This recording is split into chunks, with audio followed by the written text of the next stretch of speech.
biết Lưu Bị có chí anh hùng, vì sao Tào Tháo vẫn thả đi? Tào Tháo đâu có dễ lừa như vậy.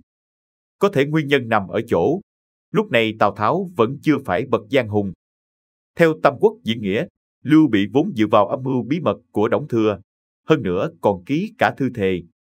Nhưng Lưu Bị cho rằng việc này không thể thành trong một sớm một chiều. Phải giữ bí mật thật kín, ắt phải thực hiện từ từ, không được để lộ ra. Bản thân thì trồng rau ở vườn sau chỗ tạm trú, tự tay tưới bón, coi là cái dấu tài. Không ngờ Tào Tháo lại mời ông ta đến mơ xanh hâm rượu luận anh hùng. Bỗng dưng nói ra một câu khiến Lưu Bị giật bắn mình đánh rơi cả đũa. Vừa hay lúc này cần có người dẫn quân đi chặn Viên Thục. Lưu Bị nghĩ, ta không nhân lúc này tìm kế thoát thân thì còn đợi đến bao giờ. Bèn chủ động xin đi, thừa cơ chạy thoát. Rõ ràng ở đây có một vấn đề mấu chốt.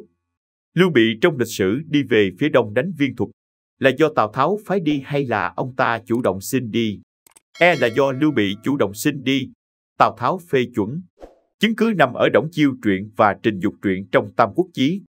Theo hai truyện này thì sau khi Tào Tháo phái Lưu Bị đến Từ Châu chặn đánh Viên Thục, Đổng Chiêu từng khuyên ngăn. Bị gan dạ mà chí lớn, lại có vây cánh là Quan Vũ, Trương Phi, rằng lòng dạ khó dò. Tào Tháo trả lời rằng, ta đã ưng thuận rồi. Trình Dục cũng cùng Quách Gia tới gặp Tào Tháo nói, trước kia chúa công không diệt Bị, thực là lỗi bất cập của bọn Dục tôi. Nay lại cho Bị mượn binh, thì Bị ắt có lòng khác. Phản ứng của Tào Tháo là hối hận, đuổi theo mà không kịp. Cũng có nghĩa là Lưu Bị chủ động xin đi Từ Châu, chặn đánh Viên Thục, hơn nữa còn mượn binh của Tào Tháo. Việc này ban đầu Tào Tháo cũng không mấy để tâm. Lúc Đổng Chiêu tới nói, Tào Tháo còn đáp, ta đã ưng thuận rồi, không tiện rút lại. Hai chữ ưng thuận đã chứng minh là Lưu Bị chủ động xin đi. Mãi tới khi Trình Dục và Quách Gia chỉ ra việc mượn binh là biểu hiện Lưu Bị có lòng khác, Tào Tháo mới sực tỉnh. Nhưng hối hận thì đã muộn. Quả nhiên sau khi đến Từ Châu, Lưu Bị đã giết Sa Trụ trấn thủ Từ Châu, ngang nhiên phản bội Tào Tháo. Tào Tháo chuyến này lỗ to. Từ đó chúng ta có thể đưa ra kết luận. Lưu Bị chủ động xin đi. Nguyên nhân chủ yếu của việc này là bởi Lưu Bị là anh hùng. Đã là anh hùng, ắt không chịu dựa bóng người khác, sớm muộn cũng sẽ tự lập ra riêng. Lý do trực tiếp là bởi Tào Tháo nói ra câu ấy đã làm lộ thiên cơ, xoáy đúng vào bụng dạ Lưu Bị, vì vậy không đi không được.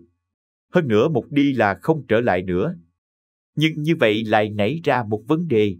Đó là vì sao Tào Tháo lại mắc phải sai lầm như vậy? Tháo quả thực đã nói anh hùng thiên hạ ngày nay, chỉ có sứ quân và Tháo vậy. Lẽ ra Tào Tháo không nên nói câu này trước mặt Lưu Bị, bởi như vậy chẳng khác nào bảo ngươi là kẻ tranh thiên hạ với ta. Nhưng điều này có thể giải thích là không thận trọng, cũng có thể giải thích là ném đá dò đường hoặc rung cây nhát khỉ. Ý là hai chúng ta đừng giả bộ ngây thơ nữa. Hai ta chẳng ai ngu ngốc hơn ai, cũng chẳng ai thông minh hơn ai đâu. Quả nhiên Lưu Bị không tiếp tục vờ vịt được nữa, nên đã tìm cơ hội giông thẳng. Lưu Bị bỏ chạy không có gì khó hiểu, nhưng Tào Tháo chịu thả mới đáng ngạc nhiên. Tam Quốc diễn nghĩa cho rằng Lưu Bị lấy cớ sợ sấm để che giấu, khiến Tào Tháo không ngờ vực nữa, nhưng quan điểm này rất khó tin. Tào Tháo đâu có dễ lừa như vậy, có thể nguyên nhân nằm ở chỗ. Lúc này Tào Tháo vẫn chưa phải bậc giang hùng. Tới lúc xế chiều, ông ta mới đại khai sát giới, giết rất nhiều người không nên giết. Ngay cả Thôi Diễm nhân phẩm ngời ngời và Tuân Úc thông tuệ tốt vời. Cũng có thể bây giờ Tào Tháo vẫn phải giả bộ khoan dung, không thể giết người mà không có lý do chính đáng được. Theo Tam Quốc chí, Vũ Đế kỷ, trước khi Lưu Bị đầu quân cho Tào Tháo, mưu sĩ của Tào Tháo là Trình Dục từng khuyên Tào Tháo giết Quách Lưu Bị đi. Trình Dục nói rằng, xem Lưu Bị có hùng tài lại rất được lòng người, ắt không chịu ở dưới kẻ khác, chi bằng sớm giết đi. Từ câu này của Trình Dục có thể thấy Lưu Bị quả thực là anh hùng.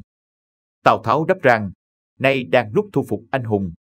Giết một người mà mất lòng thiên hạ, không được.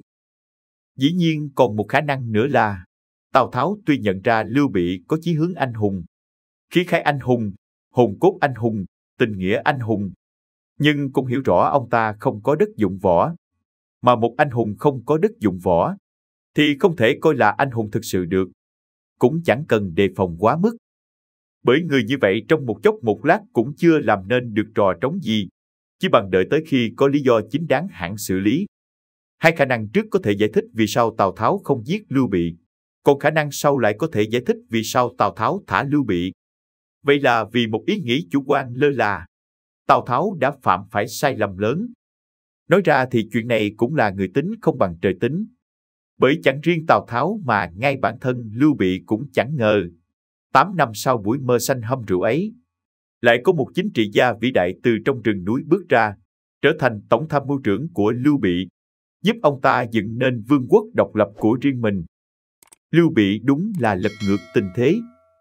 Ông ta chẳng những có căn cứ địa, hơn nữa địa bàn càng lúc càng được mở rộng, cuối cùng còn tạo thành thế chân vạc, đứng ngang với Tào Tháo và Tôn Quyền. Hẳn ai ai trong chúng ta cũng biết tên của người này, ông chính là Gia Cát Lượng. Gia Cát Lượng hiển nhiên là nhà chính trị kiệt xuất hiếm có trong lịch sử Trung Quốc. Ông rời núi khiến cán cân số phận bắt đầu nghiêng về phía Lưu Bị. Điều khiến người ta bất ngờ là, cùng năm đó, một trong những mưu sĩ quan trọng nhất của Tào Tháo là Quách Gia qua đời vì bệnh nặng. Đây là một đòn giáng nặng nề với Tào Tháo. Song đối với Lưu Bị lại có nghĩa là thời vận đã thay đổi. Video của chúng tôi đến đây là kết thúc. Cảm ơn tất cả các bạn đã quan tâm tới xe hay V88 và theo dõi video của chúng tôi. Đừng quên like, share và đăng ký kênh nhé. Đặc biệt đừng quên bật chuông để theo dõi những video nhanh nhất. Một lần nữa xin cảm ơn tất cả các bạn.